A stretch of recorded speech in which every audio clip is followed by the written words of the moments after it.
comes from executive producer Lilian Garcia. Every athlete is on this quest. Every performer dives in head first, battling real-life challenges and overcoming obstacles in an effort to make their dreams reality. Singer, speaker, and 15-year WWE host Lilian Garcia was the first woman to ever announce WrestleMania and is now the PFL MMA cage announcer. Oh, yeah! And now she's giving you an all-access pass to the human interest stories of elite athletes, extraordinary entertainers, and wellness experts. Now, let's embark on another fascinating journey of chasing glory with your host, Lilian Garcia. Hey. Welcome, everybody, to Chasing Glory. Yes, it is summertime. I can't believe it. I'm so excited. What are you guys planning for summer? I know that I'm planning to have a little bit more fun in the summer. Less work. Yep, I know. I can't believe I even said that because I love to work so much. But sometimes I realize that I need more fun. Is that you? Well, welcome to Chasing Glory, where we continue to have fun too, because we listen to these amazing stories and they fill our lives with so much hope and so much joy. And my guest today is no different. And I will get to him very shortly. But first, I want to thank you for following the show at Chasing Glory Podcast on Instagram and at Lilian Garcia on Instagram and Twitter. Lilian Garcia official fan page on Facebook. Also Cameo, if you guys want to get your cameos in where I do shout outs to whoever you want, whether it's yourself or whether it's a loved one as a birthday gift or anniversary or an inspirational quote of any kind, then or a message, I'm happy to do so. So just go to cameo.com/Lilian Garcia. Remember that Lilian is spelled with one L in the middle. All right, I want to thank Robin Sharma again for being my guest last week. I love to hear all the stories that you guys were sharing with me saying, I didn't know Robin, but man, I learned a lot from him. Remember I told you?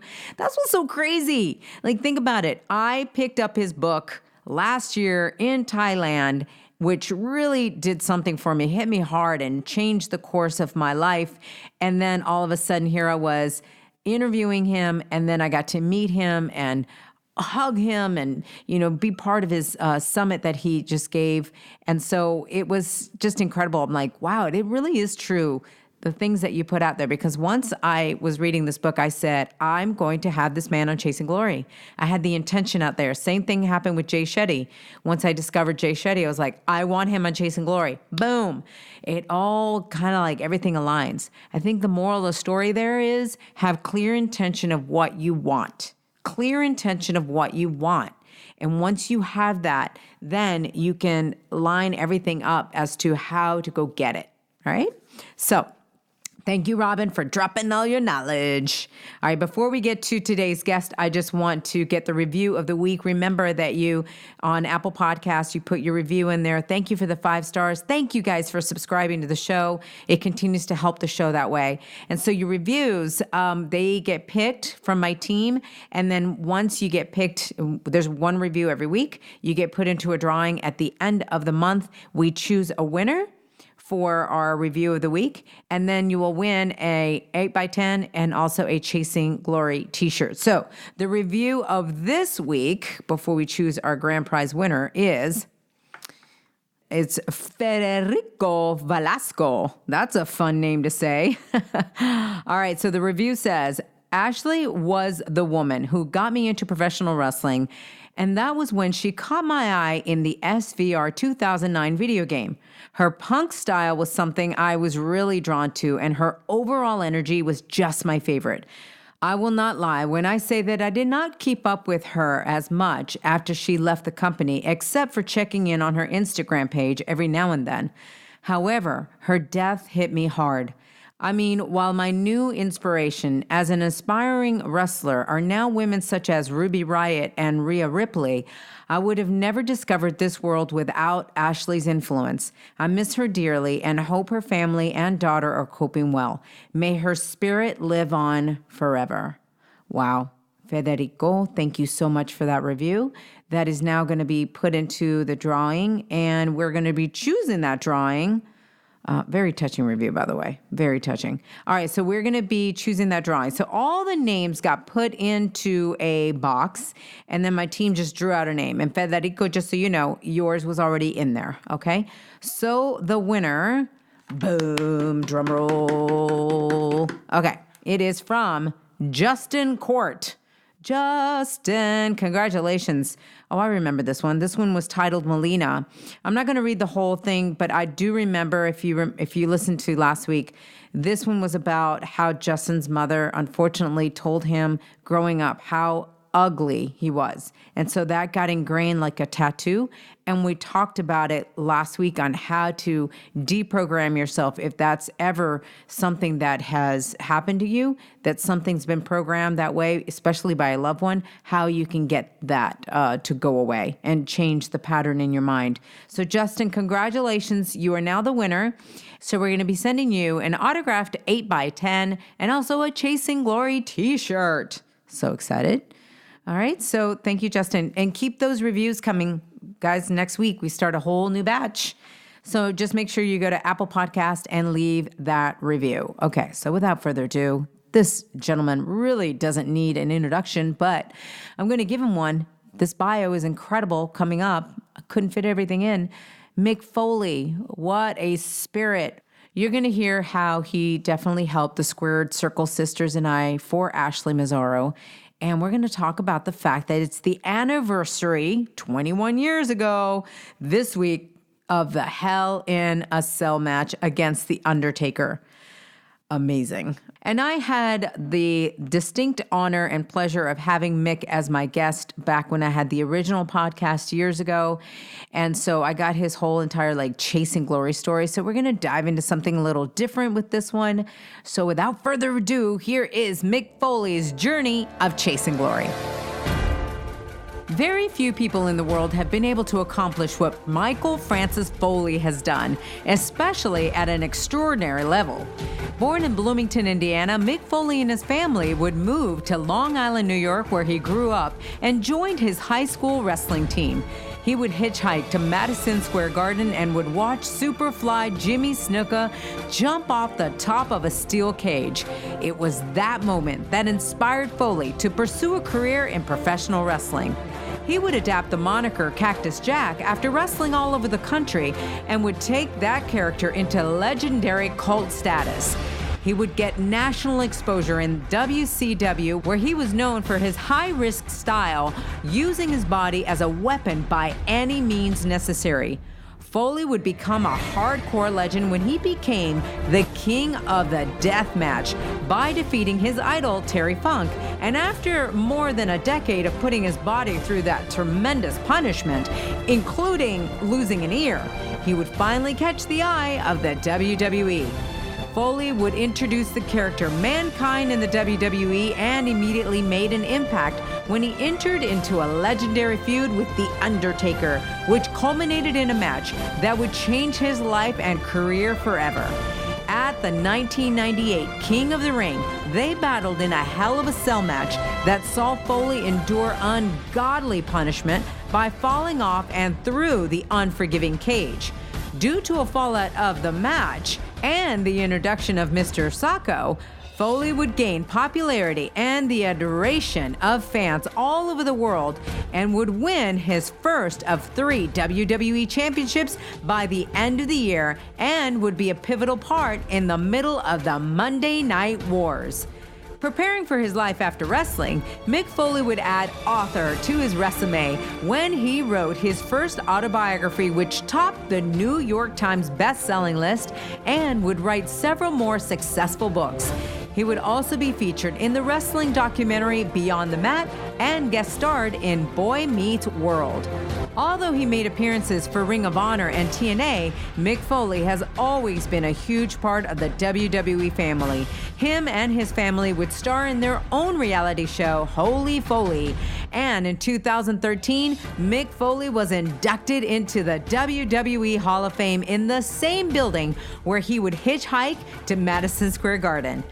Foley is also heavily involved in many charities, including RAIN and the Make-A-Wish Foundation, and has sponsored several children in the Child Fund International Organization. More recently, he raised more than $31,000 in support of the Squared Circle sisters in raising money for the late Ashley Massaro and ensuring an education fund for her daughter, Lexi. It's about to get real, raw, and inspiring with Mick Foley. All right, you just heard his bio. His bio just it blows me away. We can't fit everything in for what is Mick Foley and everything that you've accomplished. It's incredible. Mick Foley, welcome. Welcome to Chasing Glory. Thank you, Lilian. I really appreciate it, and congratulations on how well this podcast is doing. Thank you. I'm so excited, Mick. We surpassed 6 million downloads. I haven't even done 100 episodes yet, so it's blowing my mind. But I attribute it to the amazing stories that all of you are sharing. And all my guests are just opening up in such a way to help others and just kind of like unveiling this mask of perfection and showing what the struggles are in the journey of life, and in the journey of what your pursuit is. And that's what I think the beautiful thing has been helping so many people that are trying to go for this, for whatever their passion is or just, their everyday lives. And when they hear that their icons have gone through struggles, it's helped them. It's given them hope. It's good. And to find like a place, you'd think that the podcast world is so crowded. Like, how can someone possibly succeed? Like, you find a way to make yourself, it's like wrestling in general. You try to find a way to make yourself different and valuable. And you have done that, Lilian. Thank you. I appreciate it. So, Mick, first of all, thank you for taking the time to do this. I'm so excited, especially because this week is the anniversary of your Hell in a Cell match. What? 21 years ago and still going strong. We're all still talking about it. It is still like when people talk about the match, what match really sticks out? Everyone always says that one. It's incredible. Yeah. It's amazing. I will talk, more in depth about that because I really wanted to get your back take and give us the behind the scenes of the Hell in the Cell. But first, I want to thank you, Mick, because you were a big, big part of what was going on with raising funds for Ashley Massaro. And Mick, I'm telling you, you are such a big part of it. The Squirrel Circle sisters and I really appreciate what you have done for us. And I want to ask, you got involved right from the very beginning when you heard about it. What was it about Ashley that you were like, I have to get involved in this? Yeah. I've been asking myself the same thing because although we lived in the same town, and what are the odds of that? There's only like 5. I'm not joking. Like people tend to settle in Tampa and Orlando, and there's pockets of wrestlers throughout like the Southeast and a few in California. But there's like 5 Northeasterners. Like honestly, it's like me and Taz and Ashley and Tommy Dreamer and now Bubba. There's not many of us. And right. So to live in the same town is really, it's quite a coincidence. And despite that, I think we tend to take people for granted. Mm-hmm. And so I saw Ashley often, but it wasn't until she left us that I realized I never even asked her. Like I never even once asked if she might need a ride, never checked my schedule. Just always assumed that I would see her again.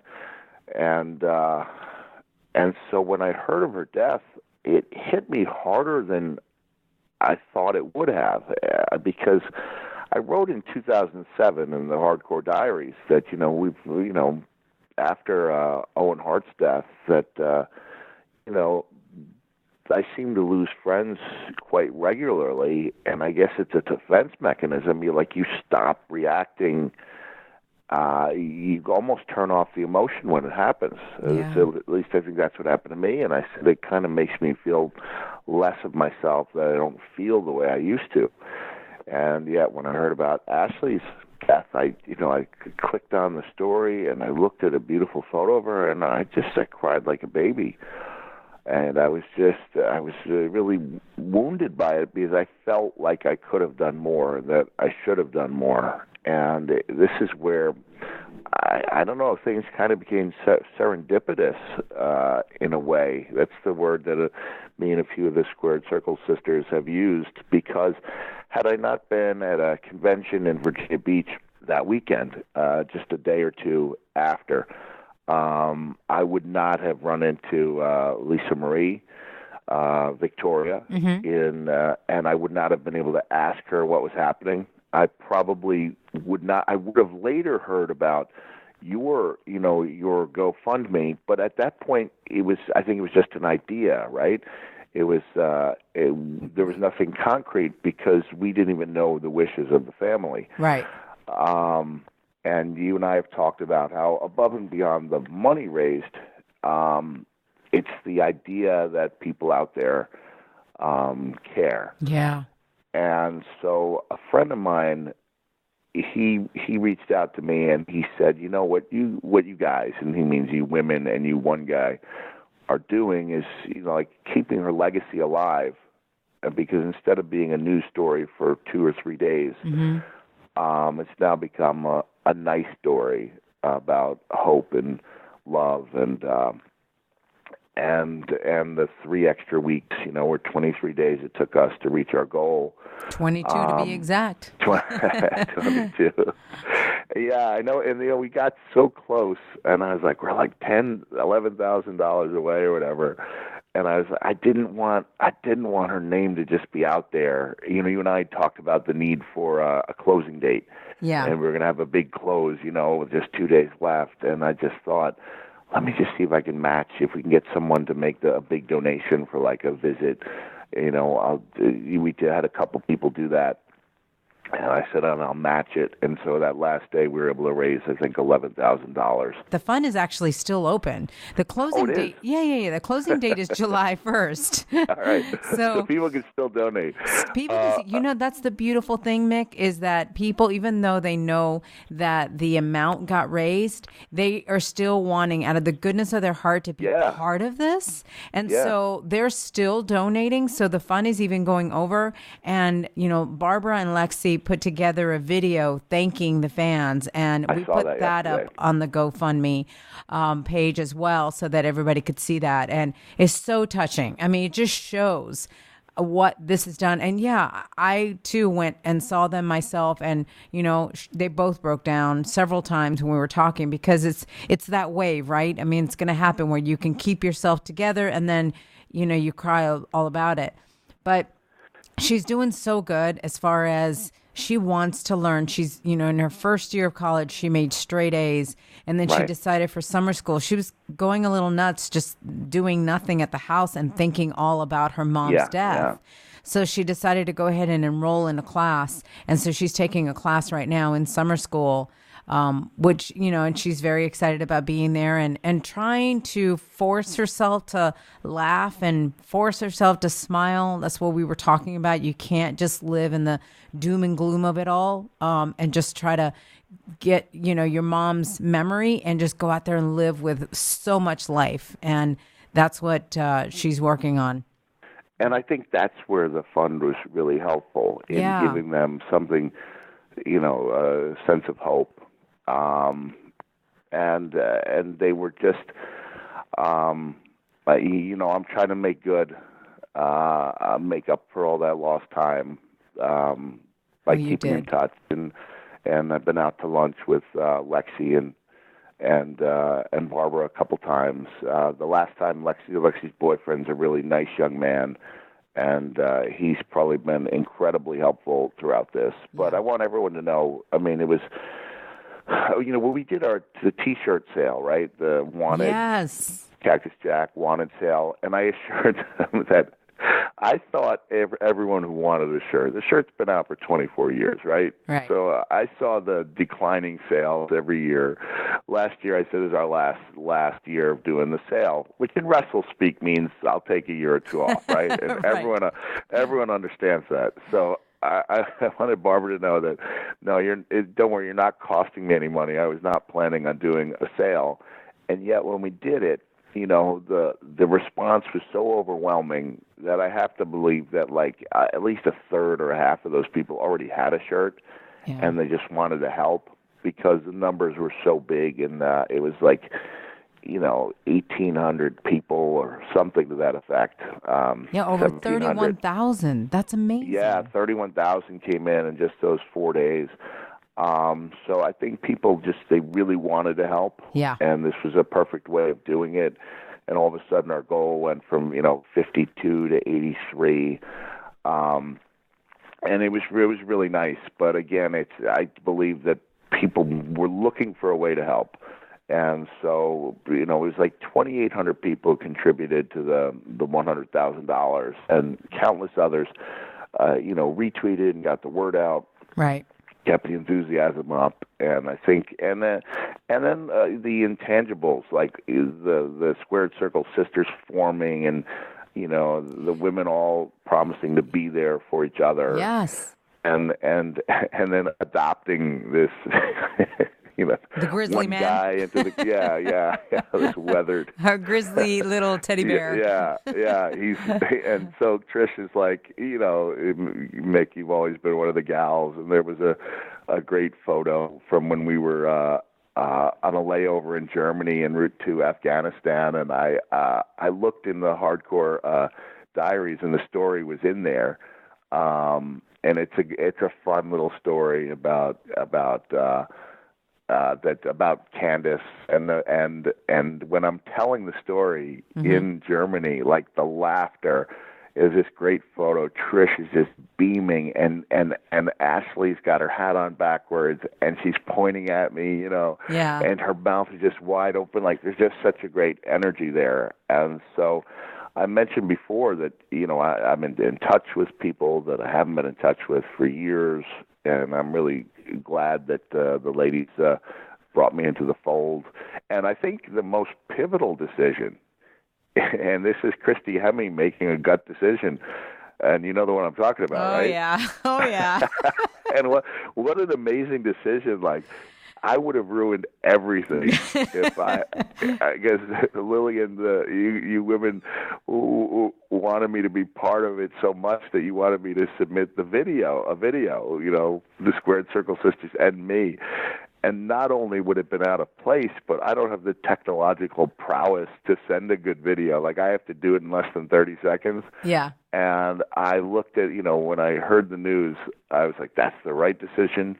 That they excluded me. Oh, God. When we put it all together, all of a sudden, Christy's calling me. She's like, what do I do? How do I tell Mick that it's not appropriate? And I'm like, we're just going to be honest with him, and we're going to show him what's going on. And I think once he sees this video, he's going to be like, nope. I was so happy, because do you know how many negative comments we got? What's Mick Foley doing? It would have been awful.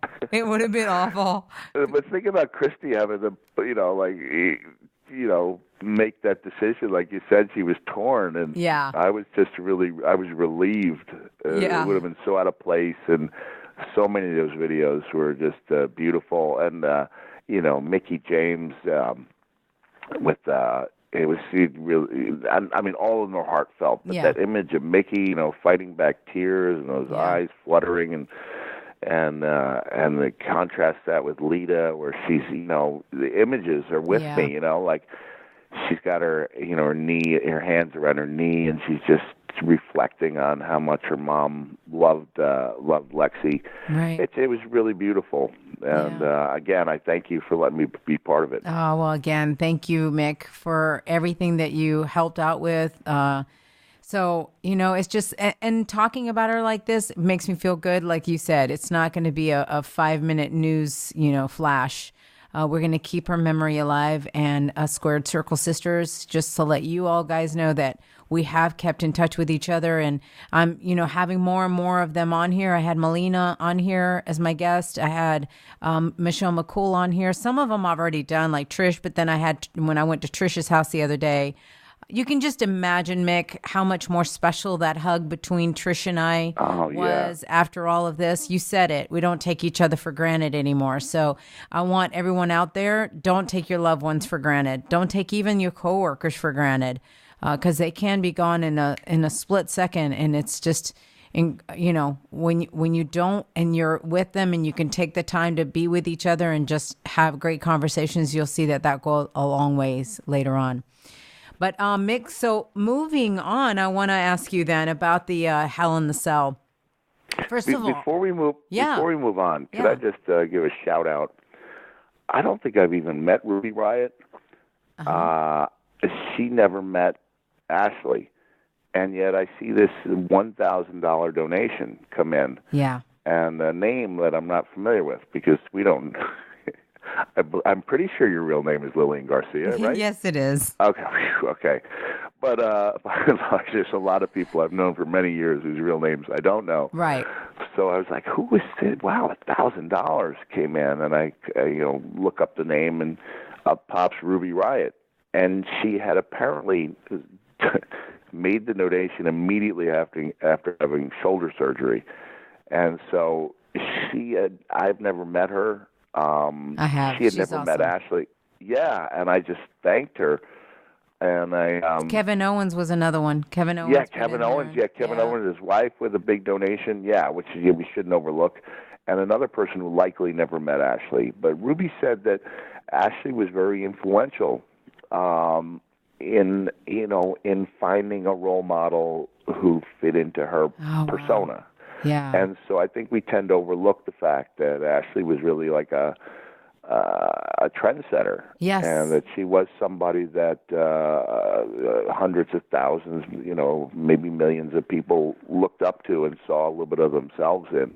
And so, I told her, like, you're over with me for life, So a shout out to all those people who went out of their way to make a difference, especially her and Kevin. And obviously, there's some anonymous ones that we don't know, so we don't know who all from the WWE, gave. But we just want to thank all of you, seriously. Right. There's a couple of big anonymous $5,000 donations. I know one of them doesn't want to be named. Yeah. There's another one that I don't know. And there's, several, $500, $250, and we appreciate even the $5 because they added up. Yeah, because they all add up. Yeah, they all add up. When people would say, like, a couple of cynical people, like, "Hey, why doesn't WWE cover this?" or "Why don't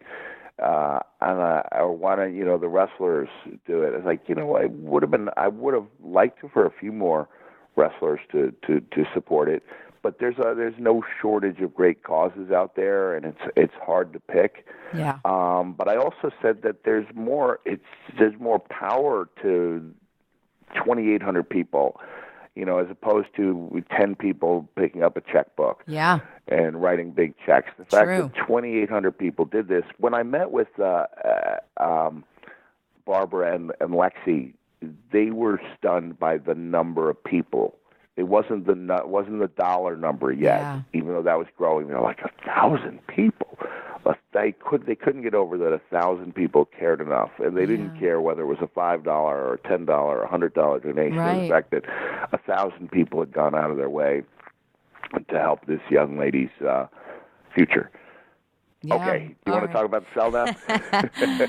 but thank you, Ashley and her parents, and her mom, and she's I haven't gotten to know her dad yet, but Lexi, for letting us into their lives. Yes.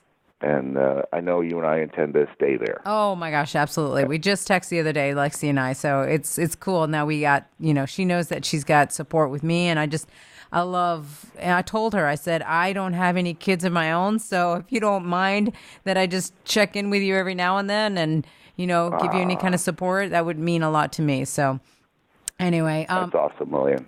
First of all, did you get your hip? You said you did finally get your hip, because when we spoke, like in my previous podcast, you and I had an interview, and you spoke about how you wanted to have hip replacement surgery. Did you get to do that? Yeah, wow. I guess it's been a while since we did that podcast. Yes, that was 2 years ago, yeah.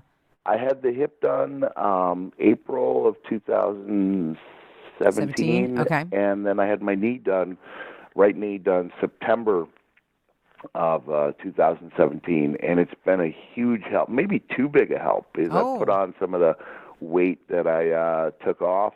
Okay, so why do years back. Why do you think that was too much of help? Because if I hear like you're feeling better, I would think that you're exercising more. Yeah, I mean, you know what? Because the walking was so incredibly painful Yeah. before I had it done, that if I was carrying this weight around without the hip and the knee, it would be unbearable. Oh, And okay. so, I mean, in that way, I mean, I just have to get back into the swing of things. And I lapsed last night, had a bad meal, but I'm trying to do better. I know what to do. I just need to do it. Need to get back into exercising. But, I talked to Kevin Nash after he had his right knee replaced. He called me up maybe 10 weeks after the surgery. He's like, man, I need to talk to you. And he's like, I don't feel it's not improving. Like, it's hurting so badly. And I was like, just give it like another, 6-8 weeks and tell me if you don't feel the difference. And so when I saw him at one of the, the indie shows, he was like, man, I can't believe it, like how much better I feel. And we were both talking about this phenomenon of passing people in the airport, like when we're walking, because I hadn't passed anyone in probably 15 years. I had no idea what that was like. I knew it was like for people to go, excuse me, sir, can you move out of the way? I knew it was like to have like a 60% rate of being asked if I needed assistance, when I got off the plane. Even before, I knew I was really hurting, like the telltale signs where you start walking differently, almost side to side to take pressure off your sciatic nerve. And it unfortunately creates a waddle. Because your body's doing what it needs to do to take the pain off, and also, more importantly, keep your eyes focused. That's one of the things I learned, is like that your body will do whatever it needs to do in order to keep your eyes centered. And in my case, that also included like my spine curving to the left, which caught me by surprise. I never saw that one coming. So I had at one point gone from a legit 6'4" to 6'1 1/4", which was a little alarming. Yeah, I lost almost 3 inches, and it was a downer. Like I said, I knew about nerve, discompression. Like I knew what I was signing up for, and I knew my style was very physical. It was likely to have long-lasting, permanent effects. But I never saw that one coming. And so it took me by surprise. It really had me down. Give shout out to DDP, who never gave up on me, and I probably need to get back in touch with him again. Yeah. But it was at a convention about 2.5 years ago where people started saying to me, like this is even before I had the hip and knee replaced. They said, you're taller than that. So I get that quite a bit. For some reason, people thought I was 5'10" when I was wrestling. So there was a photo of me and the Undertaker in the UK that surfaced, where I look like I'm only 3 inches shorter than the Undertaker. Maybe I was standing on a book or something, because he's got about 5 inches on me. But the most frequent comment was, I didn't know Mick Foley was tall. And that's what I get more than can I tell you this funny story? Yeah. I'm walking, meeting my family in Jacksonville, Florida, right? Mm-hmm. We're going to stay that night, and then I'm going to fly with my boys to New York. And the air conditioning thing, thermostat's not working. So, I come in, it says 72, but I know it's more like 85, and I call down. A guy comes up. He goes, thermostat's not working. Let me move you to another room. And he sees this shirt that I bought off the internet. I don't know why I bought it a couple of years ago. It just says, never underestimate a man who supports Stephanie McMahon. I was born in June. Right? So I was like, $30. Yeah, I'll do that, And so I just happened to be wearing that. And the guy goes, Stephanie McMahon, I can't stand her. And I go, I think he's messing with me, right? I go, really? I said, maybe she's just doing a good job in her role. He's like, maybe, but, she got something about her and Triple H, And I think the guy's messing with me, and then he goes, who I like is Mick Foley. And so I said, that guy was so overrated. And he starts getting mad at me. He goes, overrated? He goes, didn't you see the things that he did in ECW? I said, I'd never even heard of ECW. And he goes, what about that cell match? I said, that Mankind character? I said, I guess that was okay. And he's like, he's arguing with me about myself. And I'm like, and then he goes, that guy can't even put on his own shoes. He has to have his wife put his shoes on for him. And I'm thinking to myself, did he see me putting on my shoes? Like, was I having trouble putting on my shoes in the room? And so I say to him, I go, you know I'm Mick Foley, right? And he turns to me, and he literally falls on the ground. He had he said it wasn't until he saw me laughing, he could see my teeth missing, that he realized it was me. And he almost started hyperventilating. Like, I've been around a long time. I thought I'd seen everything. I'd never seen someone arguing on my behalf against me.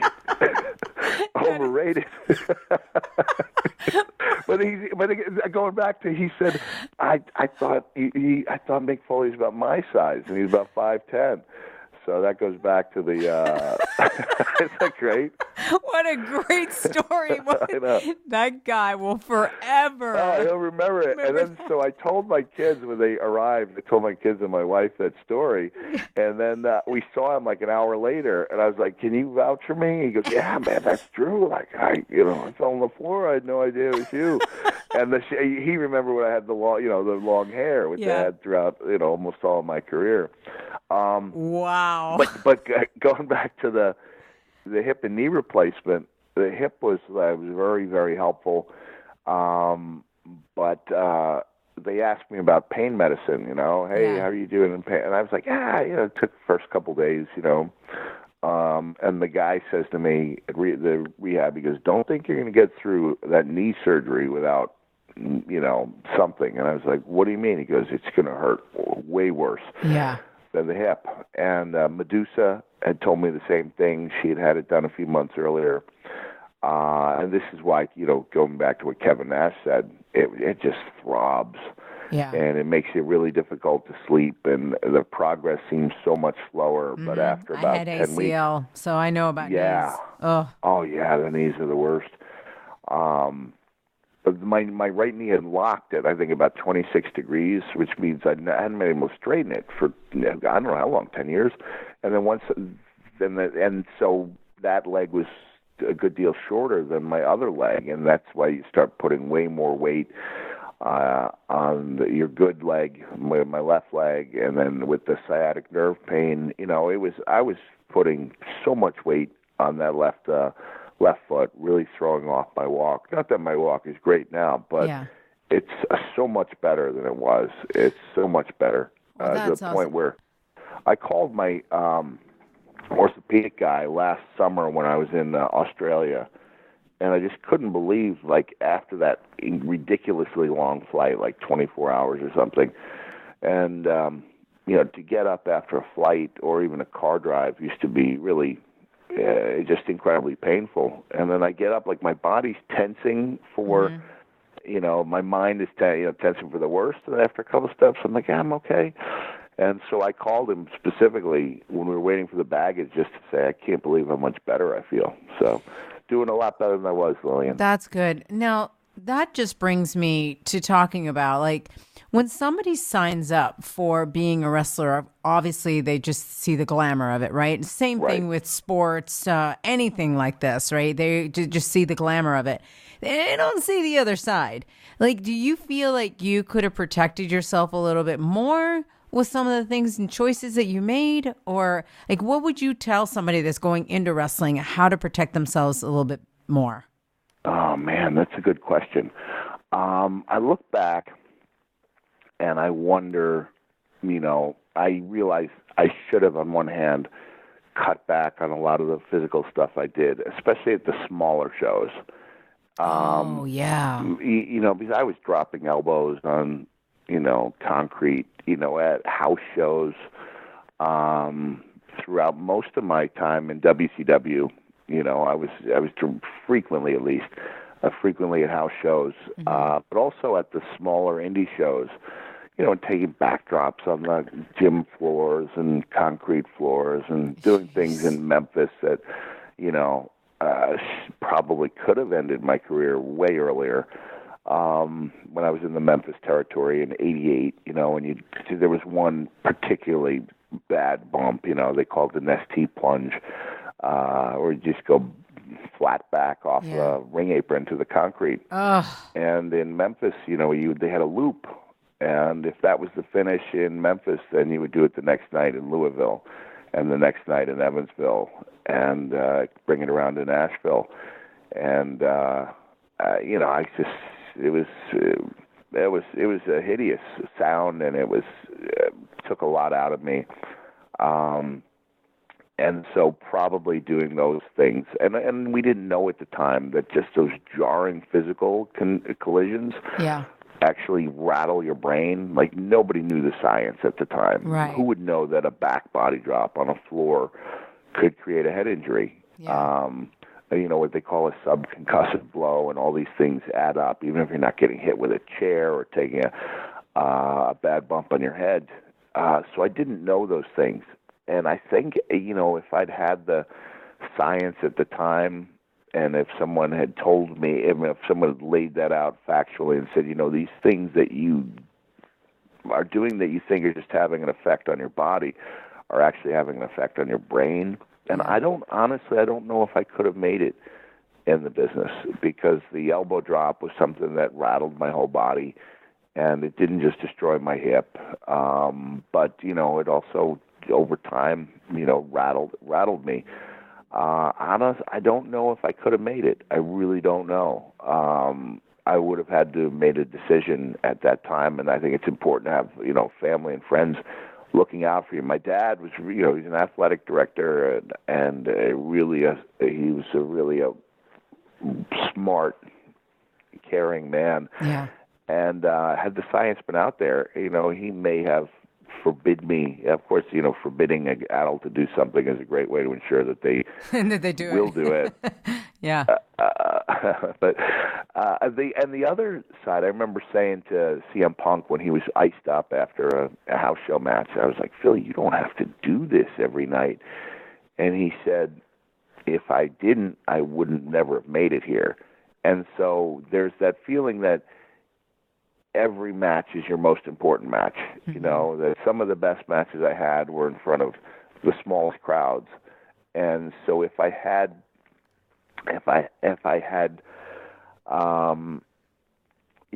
done mathematical equations and laid out the wisdom of doing this move in this place instead of thinking, how can I make every move my best match, I probably wouldn't have created the buzz necessary to get to those next levels. And even though I like to think that I offered a lot more besides the big bumps, and over the years I really developed an ability to get deep into the characters, and whether they were just enjoyable characters like Dude Love, or even the commissioner role I did was largely a character. It was just the closest version of myself, and I think you can attest to that, with just the nerd dialed up, That was so funny. Yeah. Oh my God. And the fun thing about that time was, like, Vince, nobody met with me and said, I think we'd like you to be a little sillier, Yeah. I just got to go for it. And awesome. I got to create things. I saw John Moxley just a couple days ago. Yeah.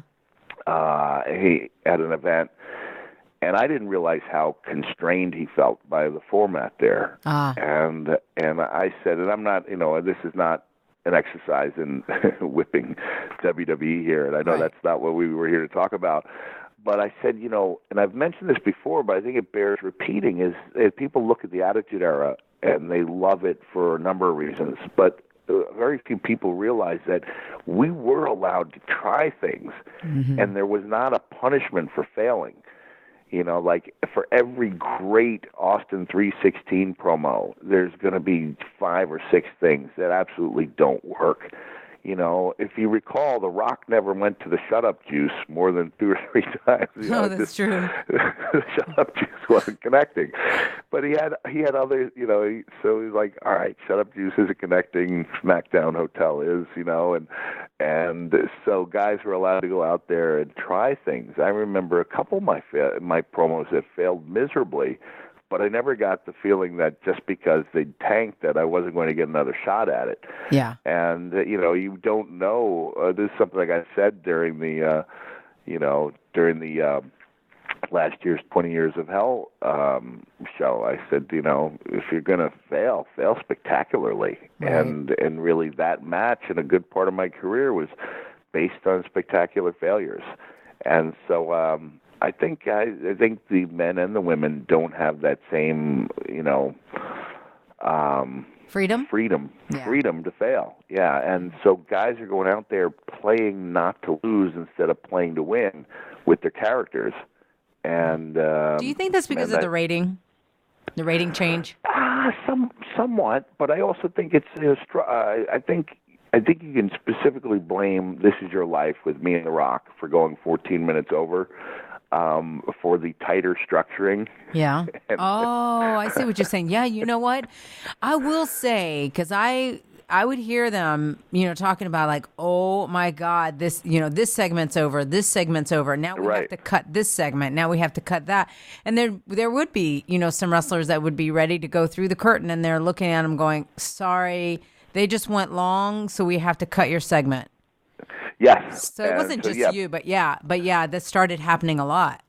I think that happened a lot. And I do think that the rating hurts in the sense that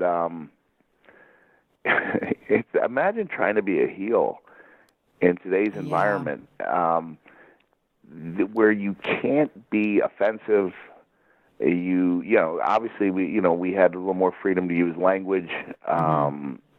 I think in a lot of ways, the PG rating makes you be more creative, which is a good thing. Yeah. But it's like, when you're catering to families, you can't have you could actually see someone complaining if a heel was scary. Yeah. Right? And there's certain moves you can't. Yeah, there's no. There's no blood, which is probably a good thing in most cases, but it's hard to be a menacing figure when you're so constrained. And so the answer is everyone has to have great moves. And that's, I probably couldn't have made it in WWE in today's environment. I didn't have enough cool moves. Some of the things that I have seen, even these 205 guys, Yeah. Oh my God, it's amazing. It's incredible, but here's the one thing I see missing is that, when you'd have these baby faces, people had an emotional stake in the good guys. And then you'd have the monster heel would come in, and you would feel like, all right, they're not trying to win a match; they're fighting for their lives, and that's how money was drawn. A lot of times was these great feuds where the goal wasn't about winning a match. So I don't know. I don't know if I would have lasted in an environment where you have to cover a guy after every move, where your most dastardly character trait is that you're trying to be the best at something. Yeah. Do you know what I mean? Yeah. Like, it's hard to really dislike someone who's yearning to be the best by putting a guy's shoulders down. There was this thing I said just in passing in a promo, in a market-specific promo in WCW where, in Cactus Jack speak, like, I'm not trying to put your shoulders down for a 3 count. I'm not trying to put your shoulders on a mat for a 3 count. I'm trying to put them on a hospital gurney for a lifetime. And you wouldn't be allowed to say that. Yeah. I think they're really constrained, and I think it shows. Yeah. And the moves are more spectacular, but I think that fans have been conditioned that there's only one way to have a great match, and that's to have incredible moves and multiple false finishes. Whereas when I was active, there wasn't like a blueprint for how to have a great match, and you wouldn't lose fans if you varied from it. And I just think it was more creative. We were not as athletic, and you saw fewer great matches on television on a weekly basis. But I also think you had far better moments that stuck out in people's minds. Gosh, isn't that crazy how it could be one extreme to the other? Now it's like very athletic, and just the moves are incredible. This is Chasing Glory with Lilian Garcia. I'm interrupting this amazing interview because actually I just want to bring you something that's very good for you. And Instead of me talking about this, I have talked about it, as you know, over the weeks. If you've been following my show, they are the #1 sponsor of Chasing Glory. I adore these guys because I adore their products and I adore that they believe in the show as well. And so I wanted to have them on here. And I'm talking about Cured Nutrition. Now, if you've heard me talk about it before, I want you to listen to this because I decided instead of me telling you how wonderful they are, I went to their review page because it's the people out there that are using the product as well as me, but them as well that I want you to hear from. It's one review here says, within one day, I noticed a difference. I feel fine, which is incredible considering I'm usually on edge thanks to anxiety. I took some in the afternoon and I took another dropper before bed. I didn't wake up in the middle of the night overthinking something or just in a full state of panic. I still woke up in the middle of the night, but I was able to fall back asleep right away. I legitimately feel fine for the first time in years. I'm so grateful. That's amazing. Love this stuff. Mostly take it in the evenings to relax after work while cooking dinner, doing yoga, watching Netflix, or going for a walk. Definitely notice my anxiety reduced. I feel less rushed to get things accomplished, and it's easier to fall asleep. Will be purchasing again. And then here's another one from Matthew. This stuff is absolutely incredible. I noticed an instant calming effect and can't go a day without it now. And there was one here that I really saw that I thought that would be great to share with you. And it was, I've dealt with anxiety ever since I was diagnosed with cancer, and nothing seemed to help except this. I finally feel my mind is at ease, and I fall asleep so fast at night, just after one drop. So amazing, we'll purchase again. So those are just some of the reviews, and this was from the oil, because every product has a different review. But everything has 5 stars. It's incredible. There's a reason for it. This stuff works. So if you're dealing with anxiety, you're dealing with stress, you're dealing with depression, sometimes your endocannabinoid system is off kilter in your system. So this helps it and balances. And I love that the founder of this was going through severe depression, really was so at the bottom of where he wanted to commit suicide. And he decided something's got to change. I've got to do something about this, which is why he then started this company with CBD and has done nothing but put the finest hemp-derived products together. They are a Colorado-based company. They've got their own fabrication there, so they're not like getting it from, let's say, another country. No, this is right there done is what they call farm to table, right? So that's why you know that everything's so controlled, because they're doing it in-house, so they know they have quality control that is the highest. Cured Nutrition. They also have tinctures, they have nibbles, they have cookie dough, they have spices, they have also the balm. If you've been exercising and you're sore, you just put on the balm. What I love about the balm is you don't have to scoop it up with your hands and get your hands all greasy. No, it's like a roll-on. So you just put it on like a roll-on, and then when you need more, you roll it up. So you never have to touch the product. Now remember, there is no THC in this product. So therefore, you're not going to get high from it. This isn't that, other stuff from the CBD that gets you where you can't even function. No, this just calms you, but you're still being able to be active, which is important. And that was another review that I read, a mother that talked about I needed to chill. I needed my anxiety levels to be down because I needed to be better for my kids, but I couldn't be high because then I couldn't function with my kids. So she said, I love this because it doesn't have the THC in there. So therefore, there is no psychoactive component. I could be calm around my kids, but I could still be alert enough to be able to do whatever I needed to be there for them. So try it, CBD, and it's Cured Nutrition, curednutrition.com. Make sure you use the promo code GLORY for 15% off. You can use that promo code GLORY every time you even reorder. All right, so curednutrition.com, promo code GLORY. curednutrition.com, promo code GLORY. Check it out for yourself. You're going to love all the products from the Rise and the Zen and all of it to just make your life a little bit better and less on the edge. All right, curednutrition.com with the promo code GLORY. All right, now back to Mick Foley. Now, more Chasing Glory with Lilian Garcia. So I got to get your perspective on Hell in the Cell, because I'm sure the listeners are like, oh my God, we've been teasing this for a while now. 21 we don't want years this ago. guy to get a philosophical on us. No, it's been great. But 21 years ago, I want to know, first of all, when they presented this idea to you and Undertaker, what was your first reaction to it? I was scared, not of the physicality, but because I didn't think I belonged in that in a dual main event. That's the way it was pitched. It was I didn't think my character merited it. Vince Russo takes a beating from. He's got his fans and his detractors, and the fans. He's got big fans and big detractors. Mm-hmm. I thought he had great ideas. I really did, and I think he really believed in my character. In April and May, I was coming off a couple of really good matches with Steve Austin on pay-per-views as Dude Love. The only time dude matches are all that good. We changed the character. Mr. McMahon was, not in my corner figuratively. The second match, he was the referee.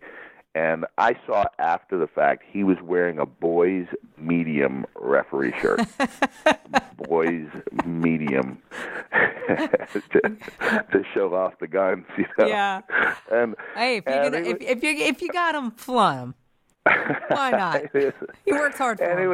It was really a fun match and a really good match. Undertaker was out there as an enforcer. He choke slammed, I think, Patterson through a table. It was just really cool stuff, and it was a really good match. But I was then segueing back to Mankind, and it was flat. I had gone from being like dark Mankind to Dude Love to Cactus Jack, to all three simultaneously, to full-time Cactus Jack, to corporate Dude Love, and now I was back to being Mankind, and I didn't really have my footing, Mm-hmm. And so I was worried. At that time, I remember they were proposing it almost like a Thunderdome type of thing, where they're going to have like some bungees where you could like spring up from the ring to grab some type of weapon, which is still a cool idea. Wow, yeah. Dangling from the top of the cell. And, that got ixnayed. And so it was just me and Undertaker, and I was coming off, that was Undertaker been my first feud, without which, none of the good things that happened would have transpired. Mm-hmm. And, but we hadn't had anything in 6-8 months, and all of a sudden we've got this angle that's cold. We don't really have a feud that, warrants being in this cell. Mm-hmm. Plus we're trying to follow Shawn Michaels and The Undertaker from 9 or 10 months earlier, which for my money was still the best cell match there's ever been.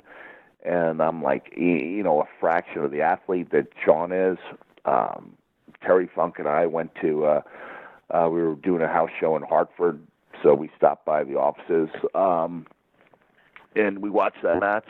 Yeah. And now I've got to be careful, Lilian, because I've got to get going here in just a little bit, because I've got, what I've got to do today, right? Oh, yeah. We're going to talk about that for sure. So this is at your speed, so go for it. I've got maybe 10 minutes left, okay. So I'll try to speed up this. Yep. This hour just flew by, right? I know. I always does with you. Terry Funk and I went to the office in Stamford. We watched the first match, and I just like, my eyes were wide open, my jaw was hanging open. I'm like, I can't do any of these things, incredibly athletic things, especially up on top of the cell. And I said to Terry, Terry, what are we going to do? And he just looked at me and said, Cactus, I have no idea. Oh. And then he started laughing. He's like, you know what you ought to do? You ought to start the match on top of the cell. And then he stopped laughing, and I was like, he came up with the idea of being thrown off the top of the cell. And then you know what you do? You climb back up. And I said, I think I can do that. And so much of the struggle was just getting Taker to to get on board with that idea. Yeah. And it was like a 2-week process. And he finally turned to me and he said, he still called me Jack. He was like, Jack, why are you so intent on killing yourself? And I just told him, I was like, man, we get, we have history together. We have a legacy, and I can't do what you guys did. But if we can find a way to start a match in a way that no one started before and create something no one's ever seen before, like maybe we can make people think they're seeing a great match, even if they're not. And this is going back to the idea there was more than one way to have a great match. Yeah. And just I thought we could catch people off guard, create something they'd never seen. And then things went terribly wrong, with the the cage collapsing. And someone had come up with the idea of holding the cell panels together with twist ties. And that was what I was like, when those things, and I just saw Taker, 2 months ago in England, and we were reminiscing about the sound of the twist ties going, ding, shooting off. It's like, I remember thinking, I saw that match with Taker and Shawn Michaels. I don't recall there being any twist ties involved. Yeah. And so we went through that. The choke slam was not something that we thought would end up with instant giving of the cell, but it did. And then we picked up the pieces and we did the best we could with it. Yeah, it was amazing, Mick. You know what surprised me was when you told me last time how it didn't even pick up speed till later. Like, people weren't even talking about it the next night. No. How it just, no, they weren't. That's incredible. It was not part of the cold open. It was not talked about. Shawn Michaels was making his return that night, just as a guest. Yeah. And he referred to it. He came back and he said, well, if they weren't going to talk about it, I figured I would. It was not something that I thought had registered at all. I didn't know that in Atlanta, at whether it was a house or an office, I don't know, but Kevin Sullivan was watching the pay-per-view with Eric Bischoff and some of the other WCW office people, and Kevin just he goes, it's over. They said, what's over? He goes, the war. It's over. They just won it. We're like, what? He goes, they just won the war, brother. Like, he saw so much more in that than anyone else did. He saw that that the momentum was it wasn't over, but it was part of the momentum shifting. Wow. Actually, we had just come off our first victory in something like 66 weeks when they did a great bait and switch, magnificent episode where they teased that Vince and Steve were going to wrestle. Yeah. And Steve was going to wrestle Vince with one hand behind his back. Yeah. And then they teased that, and then Dude Love came out and ruined it. And that led to my first match with Steve, and people were incredibly disappointed. But it was amazing storytelling. Yeah. And it was the first time that we had won, I think, in 66 weeks. So the tide was already turning. Wow. But Kevin Sullivan saw that cell match. He saw much more into it than other people did. And I look back, and I think if we'd had social media at that time, that match probably would have trended for 2 days. Oh, yeah. And then been forgotten about. No, I don't know about forgotten about. I don't know. Well, look at Kevin Owens did something darn near as good, where he was thrown off the top of a cage through a table, and it trended for a day or two, and was largely forgotten. I think it's because it's expected now. Like, it's happened. I know. You know what I mean? Yeah, like maybe it happens so much. I don't know, Lilian. I was there. I remember, and this is not a knock on Sable at all, but she and I both had a signing in Falls River, Massachusetts the next weekend, and her line was like 7 or 8 times what mine was. And so I didn't feel, based on that and based on the reactions I was getting in the aftermath, that it had really connected. But it started picking up steam. Like, it was like a snowball going downhill, and it kept picking up momentum, and it started becoming the stuff of legend. You got it. To where I have personally met more people who claimed they were there that night than could have possibly physically been in that building. And they're not lying. They're living a past they wished had existed, if that makes any sense. Yeah. And this is like a psychological fact that people will remember a past the way they wish it had happened sometimes. That's true. And I think people really believe, or at least at the very least want to believe they were there that night because they want to be part of something they viewed as history. And I'm just really thankful for the fact that it did pick up that momentum. And I talked about a year ago when the special WWE aired, I talked about how much I resented that match for years. And then over time, it's almost like an actor with an iconic role that they can never quite shake, and they resent it for years and then come to embrace it. Yeah. Now I love the match. I'm so glad I had it, to the point where, I've had my top front teeth been missing for 30 years now. Yeah. And I'll likely never fix them. The bottom teeth that came out during that match for The Undertaker, they're kind of unsightly. It's not a good look. And they were put back in by a dentist who was on call that night. They stayed for 8 or 10 years and then started turning color. There's a story I told in last year's special about being interrogated in Amsterdam for having discolored teeth. Oh my God! Are you kidding me? Yeah, it's like I guess there's a terrorism thing. I don't know. They couldn't get over why someone would allow their teeth to be that color. And I finally said, can you Google me? And they literally turned on their computer and they watched me being thrown off the cell by The Undertaker. And so those teeth, they're now gone. And on Christmas Day, after I'd made my last appearance in the red suit, the bottom partial cracked. So I've been without those teeth now for 6 months. And although I know they should be replaced, there's just something about them because they represent that match. Oh, I love They're it. Isn't that kind of I know that it looks terrible. It's not a good look. You're on TMZ or something, and it doesn't look good, but yet it means something. Yeah. Because it's a reminder. I don't have much in the way of memorabilia in my house. Right. But I have a mirror. Yeah. And you know what? When you came to PFL, by the way, thank you so much for being ringside. They're still talking about it. Everybody that's still talking about it. If you guys don't know, I'm talking about PFL MMA, where I'm announcing now for the Professional Fighters They're doing a great job. Oh, thank you. Thank you.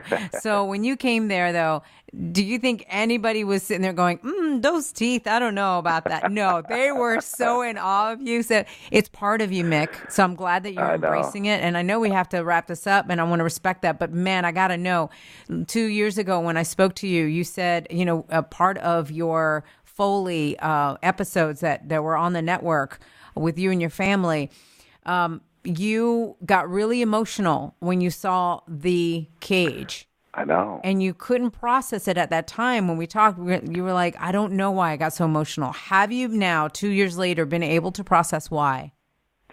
I think doing that tour last year really helped.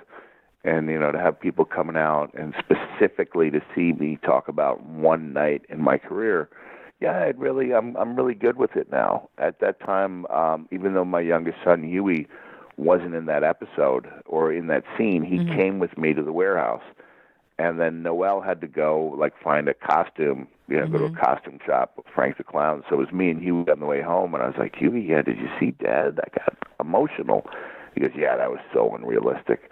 And I was like, what do you mean? He goes, why would you cry in front of a cage? I was like, I don't know. Yeah. I don't know. And I was like, if I could cry on command, I would have gone to Hollywood. I never cry. I never was one thing. I couldn't cry. So I was a pretty good character, but I didn't cry at the Hall of Fame. There was another time when I was the general manager. The whole episode was built on me producing The Undertaker. And Stephanie threatening my job if he didn't show up. Yeah. And so in the final segment, it was a final segment in the middle of the show. It's a 3-hour show. She's getting ready to fire me, and then the music hits. And Huey sees me, And he goes like, Dad, you look so stupid, like trying to cry. I was like, I wasn't trying to cry. I was crying. And he was like, why would you cry? I was like, I don't know. Like, I don't. That was a big moment, Mick. I think that probably you just go back to realizing what a big moment it was and your whole career, like how important it's been. And now that you're not a wrestler anymore, and the WWE had to pull you out of that because of the concussions. Otherwise, you would have kept going. I can see why this means to you, and you get emotional about it because it was a piece of you. Yeah, it was a big piece, and I'm really, like I said, really fortunate that I had a chance to talk about it. There was this one line I would say, and I had to stop. If people saw the special. I only started working on a couple of those stories about being a symbol for everyone else who's ever gone way above and beyond. And I got very emotional in the show. And I had to. That was the last time I could tell those stories because I can't go there anymore. But leading up to that, even when I said, I would say if you haven't watched it in its entirety, go back and watch it, and I would just say the words. It's powerful. And every night when I'm getting goosebumps now when I say it's powerful. I get this wave of emotion. I get these goosebumps. It is powerful. It's something. It's way above. I mean, it's great that when the women's U.S. soccer team is winning 4-0 in a World Cup, and you start seeing would somebody stop the damn match? Like enough is enough. All these great calls that JR made. Like it's great that it's iconic and it's part of pop culture, but for people who look back and really watch it, it still carries that same emotional, packs that same emotional punch, maybe more so than it did when it happened. Right. Wow. Well, we're going to have you back because there's so many other questions that I want to ask you. And but I know that you're getting ready to do something only for the second time ever. Please let everybody know. Yeah, I'm going to be officiating a wedding. Crazy! It's amazing. That's amazing. And there's I was doing a independent show, and coming full circle, Kevin Sullivan was he was like the booker of this independent show. And I was like, what do you want me to do, Kevin? He's like, brother, anything you want, like literally anything. So it turned out the guy, the ring announcer that night was Hank Hudson, who I hadn't seen in 20 years. And it was Hank Hudson who was the ring announcer for my very first match. Wow. And Hank Hudson gave me the Truth or Consequences hometown. Because when he said, what's your name? I said, Cactus Jack. He said, where are you from? I said, Bloomington, Indiana. He said, well, there's no cactuses in Bloomington. It just so happened he worked at a post office. He was a postal worker. And he goes, how about Phoenix? And he goes, there's a Truth or Consequences in Arizona. And he goes, no, it's actually New Mexico. And boom, like that hometown was born from Truth or Consequences, New Mexico. Oh, wow. So on that night, I said, all right, how about I go out, like in honor of, I'll tell this story about Hank, and then I'll do the ring announcing for one match. And so I can't remember who the opponent was, but the young lady, her name was Lady Frost, from, like a gimmicky hometown. She's kind of working almost like an Elsa, It's a great little angle. And of all things, she shows up at WWE to be an extra, and she's got like kind of white streaks in her hair, and she told her name, and then Billy Kidman goes, no, tonight you're Jamie Frost. And it's like, Frost. And so he has no idea he gave birth to this new gimmick, this wow, that's awesome. Lady Frost. Yeah. And so I said to her backstage, I said, do you freeze people? She's like, absolutely. So I ended up being like frozen in mid-sentence. I was like, I believe, I was like, Lady Frost gave me the cold shoulder. She gave me a very chilly reception, and then I went to tell like my third bad one-liner, and she froze me. Oh my gosh! And I stayed there for 7 minutes to the point where it was really uncomfortable. Like it was funny. But it was like, I remember like that he had a big guy, like a 350-pound guy, like actually like leaned me over, like I was frozen, put me on his shoulder and carried me to the back. And I heard someone say, come on, Mick, you're better than this. But you had fun with it. I had fun with it, and then I just instantly formed this bond with Lady Frost and the Savage Gentleman, and today I'm conducting their That's who you're officiating marrying? their wedding. That is amazing. A wrestling couple, yeah. So I've got to hit the road. Okay. Wow. People can look for me. I officiated a wedding for a good friend of mine named Kid Cadet. She does some ring announcing of her own. Very good job. Okay. I think you were a role model. Oh. Her husband, Vincent, is also a wrestler. And so at their ceremony, I put the Mr. Sacco on Skeletor. Are you having fun with it? Yeah, it was fun, and I did, and it was filmed for Say Yes to the Dress. Oh, Probably yes. coming out, so. That's awesome.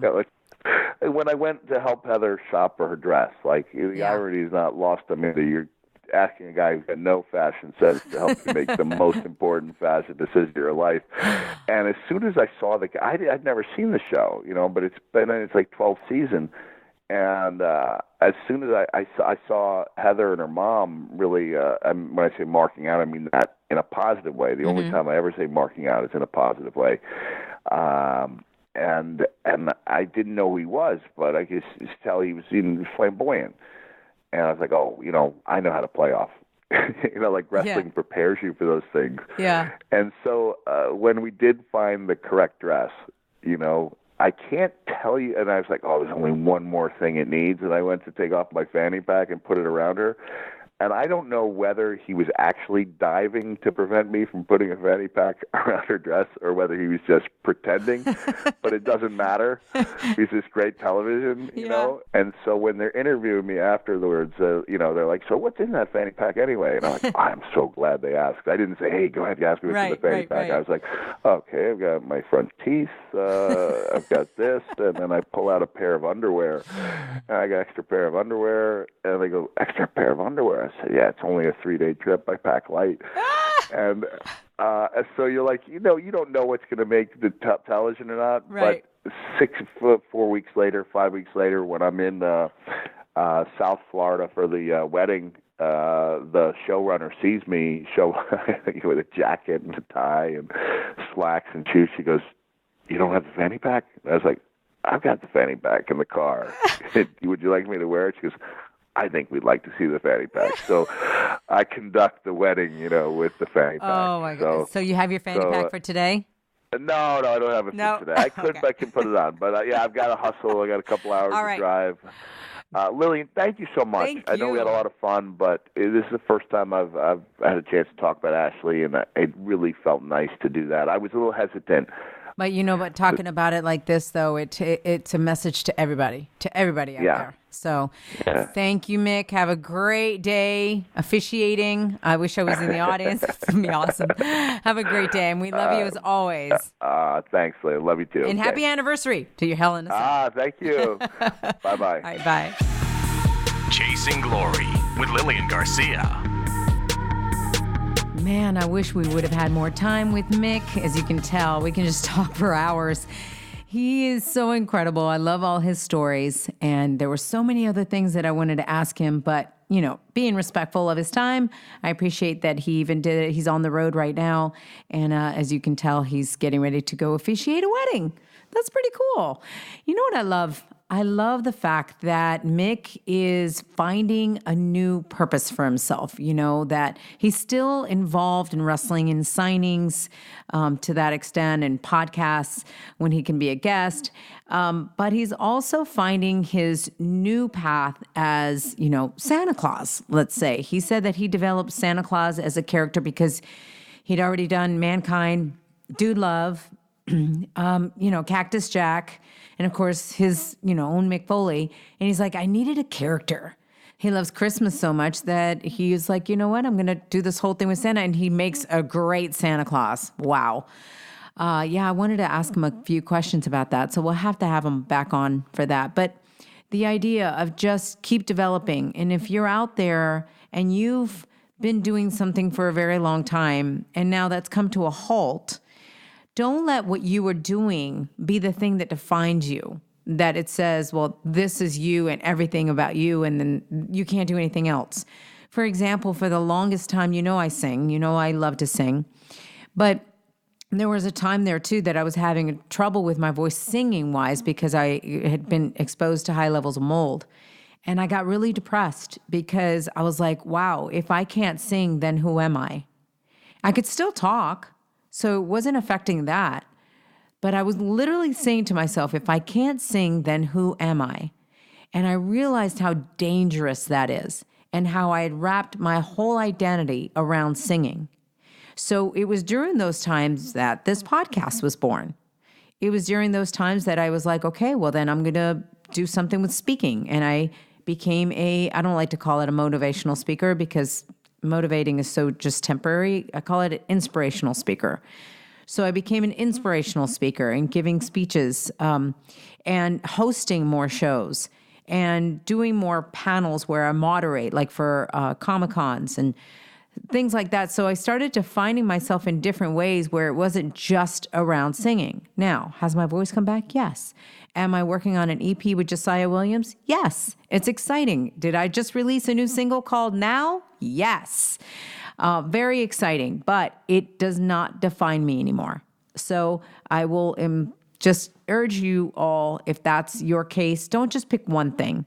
Start making, if you love football, great. Love football, but also have a passion on the side as well, because that will help you in life to be able to expand. And if that football just ends up going, the career, then you can still have something else then, and you're not going to, that's how depression really starts.